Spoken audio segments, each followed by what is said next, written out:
ഒരു പ്രാവശ്യം നോക്കിയപ്പോൾ 9 കിലോ. അപ്പോൾ ആപ്പടെ വിഷമമായി. ഇതെങ്ങനെയാണ് 9? അപ്പം വ്യത്യാസം ഇത്രയുമായിട്ടും ഇത്രയും 8 നിന്ന് 7 ആക്കിയിട്ട് 9 ആയതെങ്ങനെ? അപ്പോൾ അത് കഴിഞ്ഞിട്ട് തിരിച്ച് വന്നിട്ടും ഉടനെ തന്നെ അമ്മാവൻ 101 പൂവുണ്ടാക്കി, 100 വെള്ളിയും 1 സ്വർണവും.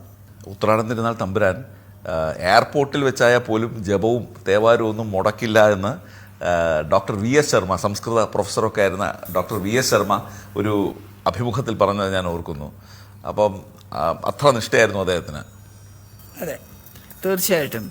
ഒരു തുള്ളി വെള്ളം പോലും കഴിക്കില്ല. പൂജയും അമ്മാവൻ്റെ പൂജ, പത്മനാഭ വിഗ്രഹമുണ്ട്, പൂജ കഴിയുന്നവരെ ഒന്നും കഴിക്കുകയില്ല. അത് ശരിയാണ്. ചിലപ്പോൾ ഒരു പ്രാവശ്യം കൊച്ചി എയർപോർട്ടിൽ അവിടെ VIP റൂമിൽ അവർ സൗകര്യം ചെയ്ത് കൊടുത്തു. അവിടെ കുളിച്ച് അവിടെ വെച്ച് പൂജ നടത്തി. അങ്ങനെ ചെയ്തിട്ടുണ്ട്. പിന്നെ ഈ നിഷ്ഠ വളരെ ഉണ്ടപ്പോൾ ഒരിക്കലും ഡൽഹിയിൽ എന്തോ ആവശ്യത്തിന് പോകേണ്ടി വന്നു. അന്ന് വൈകിട്ട് രാവിലത്തെ സമയം ഏർലി മോർണിംഗ് ഫ്ലൈറ്റ് സംതിങ്, എനിക്ക് എന്തെങ്കിലും പൂജിക്കാനുള്ള സൗകര്യമില്ലായിരുന്നു.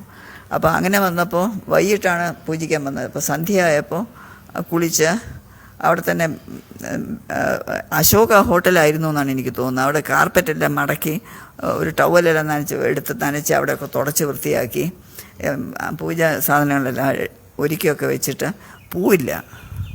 അപ്പോൾ പതുക്കെ വെളിയിൽ പോയി അവിടുത്തെ പൂന്തോട്ടത്തിലൊക്കെ ഒരുപാട് പൂക്കളുണ്ടല്ലോ, കുറച്ച് ദൂരെ പോയി കുറച്ച് പൂ പറിച്ചു. പാടില്ല എന്ന് അമ്മാവനും അറിയാം, ഒരു ഹോട്ടലിൻ്റെ അവിടെ നിന്ന് പൂ പറിക്കാൻ പാടില്ല.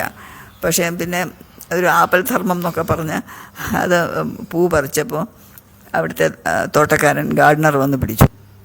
അയാൾ ബഹളം കൂട്ടി, നിങ്ങൾക്ക് അറിഞ്ഞൂടെ ഇന്ന് പൂ പറിക്കാൻ പറ്റില്ല. ശരി. അപ്പോൾ അമ്മ പറഞ്ഞു, എനിക്കറിയാം, നിങ്ങൾ ഈ ഒരു പ്രാവശ്യത്തേക്ക് എന്നെ സമ്മതിക്കണേ, പൂജയ്ക്ക് ഉള്ളതാണ്. അപ്പോൾ അയാൾക്ക് അതിലൊന്നും വലിയ സന്തോഷമൊന്നുമില്ല. പിന്നെ ഒടുക്കം സമ്മതിച്ചു എന്നുള്ളതേ ഉള്ളൂ. വെച്ചാൽ പൂ പറിച്ചു കഴിഞ്ഞു, എന്തായാലും അവിടെ ഇട്ട് പോകണമെന്ന് പറഞ്ഞില്ല. അങ്ങനെ കൊണ്ടുപോയി. അപ്പോൾ അത് കഴിഞ്ഞിട്ട് തിരിച്ച് വന്നിട്ടും ഉടനെ തന്നെ അമ്മാവൻ 101 പൂവുണ്ടാക്കി, 100 വെള്ളിയും 1 സ്വർണവും ഇതിലുണ്ടാക്കി. അതാണ് പിന്നെ കൊണ്ടുപോകുന്നത്. അതുകൊണ്ടാണ് പൂജ. പിന്നെ അപ്പോൾ വേറെ പൂക്കൾ ആവശ്യമില്ല. പിന്നെ ഈ അമ്മാവൻ്റെ കുറച്ച് തേവര വിഗ്രഹങ്ങളാണ്. അതിൽ ഏറ്റവും വിശേഷമായിട്ട് പറയുന്ന അമ്മാവൻ്റെ ഒരു പത്മനാഭസ്വാമിയുടെ അനന്തശയന വിഗ്രഹമാണ്. തന്നെത്താനെയാണ് അതൊക്കെ തുടച്ച് വൃത്തിയാക്കുന്നത്. ആ തുടച്ച നല്ല വെട്ടിത്തിളങ്ങുന്ന വെള്ളി പോലെ, അന്നുണ്ടാക്കിയ പോലെ അത്ര തിളങ്ങും. വെറുതെ തുണി കൊണ്ട് തുടയ്ക്കുക, അത്രയേ ഉള്ളൂ. അപ്പോൾ ഈ കുറച്ചു കാലം കഴിഞ്ഞപ്പോൾ ഈ സെക്യൂരിറ്റി ചെക്കുകളൊക്കെ കർശനമായി വന്നു തുടങ്ങി. പണ്ടൊന്നും സെക്യൂരിറ്റി ചെക്കൊന്നുമില്ല. ഈ പല കാരണങ്ങളിലും ടെററിസ്റ്റ് ഹൈജാക്കിങ് അങ്ങനെ ഇങ്ങനെയൊക്കെ വന്ന് സെക്യൂരിറ്റി ചെക്കുകൾ വന്നപ്പോൾ അമ്മാവിന് ഇത് കയ്യിലാണ് ഈ പൂജാ വിഗ്രഹങ്ങളെല്ലാം ഒരു പെട്ടിക്കകത്താക്കി കയ്യിലാണ് ഒരു ഇതാക്കിയാണ്, ഒരു സമ്പുടത്തിലാക്കിയാണ് കൊണ്ടുപോകുന്നത്. കയ്യിലെടുത്തുകൊണ്ടാണ് പോകുന്നത്. അപ്പോൾ അമ്മ പറഞ്ഞു അമ്മാവിൻ്റെ അനിയ, ഇതിങ്ങനെ കൊണ്ടുപോവുകയാണെങ്കിൽ സെക്യൂരിറ്റി ചെക്ക് വരുമ്പോൾ തുറന്ന് നോക്കും, എങ്ങനെയൊക്കെയാണെന്നൊന്നും നമുക്കറിയാൻ വയ്യ, ഏതൊക്കെ രീതിയിലാണെന്ന്.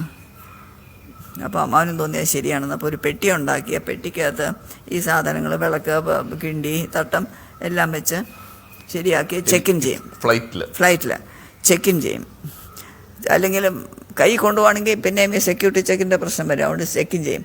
പക്ഷെ അത് കിട്ടുന്നവരെ വെപ്രാളമാണ് ചെക്ക് ഇൻ ചെയ്ത് വരുമ്പോൾ.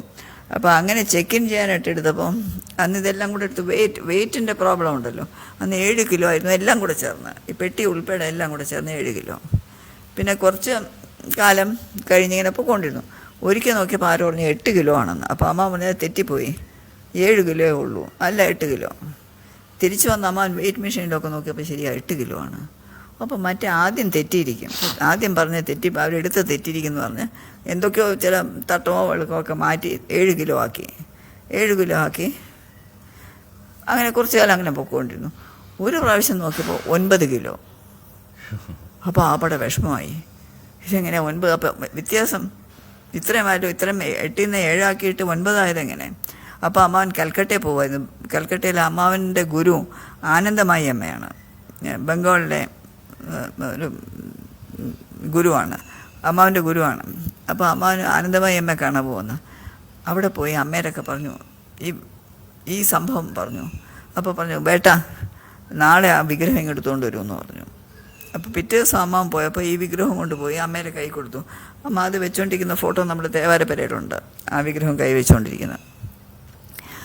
അപ്പോൾ അതിങ്ങനെ എടുത്തു നോക്കിയിട്ട് അമ്മാനെ നോക്കി പറഞ്ഞു, വെയിറ്റ് കൂടുന്നു അല്ലേ?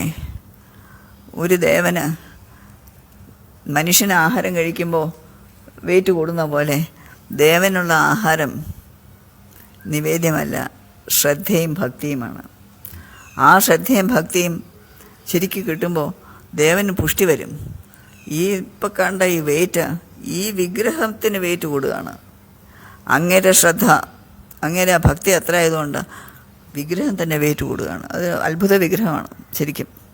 അപ്പോൾ അങ്ങനെ വെയിറ്റ് കൂടുകയാണ്. കുറച്ചു കാലം കഴിയുമ്പോൾ ഈ വിഗ്രഹം കൊണ്ടുപോകാൻ പറ്റില്ല, എവിടെയെങ്കിലും പ്രതിഷ്ഠിക്കേണ്ടി വരും.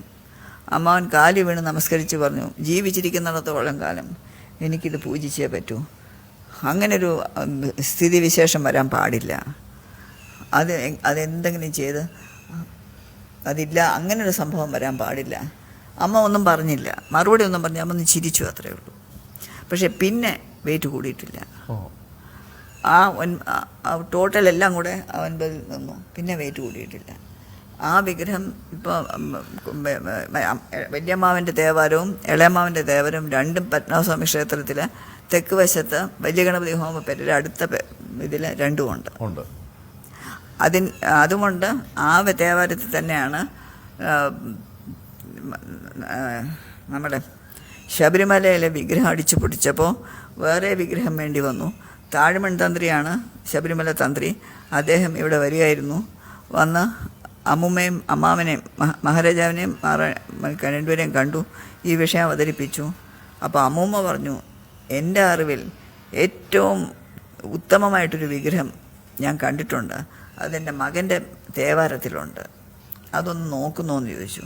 തീർച്ചയായിട്ടും. അപ്പോൾ ഇളയമാവൻ്റെ, അപ്പോൾ അമ്മൂമ്മ പറഞ്ഞു പോയി എടുത്തോണ്ടില്ല. അപ്പോൾ അമ്മാവൻ പെട്ടെന്ന് കുളിച്ച് പോയി ആ വിഗ്രഹം, ഇത്ര വലിപ്പമേ ഉള്ളൂ, ഒരു പഞ്ചലോഹത്തിലുള്ള ഒരു ശാസ്താവിൻ്റെ വിഗ്രഹമാണ്, ഇത്രയും വലിപ്പത്തിൽ. ആ വിഗ്രഹം കാണിച്ചപ്പോൾ അദ്ദേഹത്തിന് ഇതിൽ കൂടുതൽ സന്തോഷമേ ഇല്ല. അദ്ദേഹം പറഞ്ഞു, ഇതിനപ്പുറം തന്ത്രിക്ക് ഇതിനെക്കാട്ടിലും ഉചിതമായിട്ട് അല്ലെങ്കിൽ ഉത്തമമായിട്ടൊരു വിഗ്രഹം കിട്ടുമെന്ന് എനിക്ക് തോന്നുന്നില്ല എന്ന് പറഞ്ഞാൽ ഒരാളെ വരുത്തി അവരത് സ്കെച്ച് ചെയ്തു.